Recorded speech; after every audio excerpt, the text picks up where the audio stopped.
First of all, thanks for everybody that has followed along on this rebuild. And now I'm actually setting up a machine. And even a new machine, you should do this. You should know how to set up a spindle molder in terms of getting the spindle at 90 degrees to the table. Specifically important when I'm running stuff like this, because if that's 90 at 360 degree tramming, which is usually done with milling machines, where you just put a dial indicator, and we want that to read as accurate as possible. That is a perfect square. It means the table is perfect. So I can use it to tram this and get that. So I've only have to find the supporting center. Now this is the bearing support. So when I have really tall spindles, which you have ones up to here, it puts a bearing up there and we can run extremely tall profiles. So I've added a little shim stock under the table to make it perfect.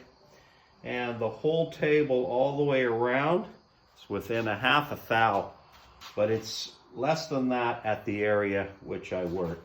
There's a little bit of pitting, there's some wear in the table. I'll show you the dial. Now, as long as you keep it in the same spot on the spindle, it's not going to read run out. This is just reading the 90 of the table. And so we're going to, so what are we there? We're just a little past half. We'll come sweep around. And we're, half a thou, right? It's maybe, what are we there? 0. What is that? Half a thou from there to there.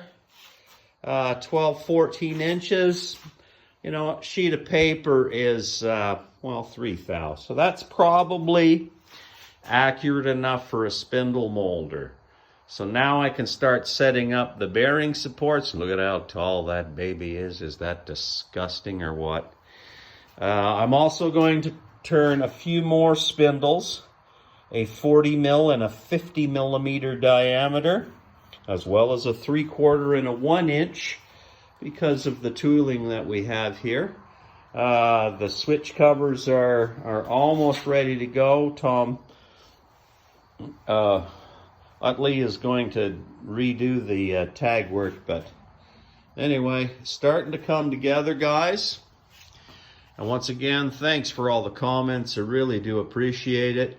I'm super happy so far. This thing is dialing in just beautifully for a 70-year-old piece of kit. And don't let the age fool you. She's beauty.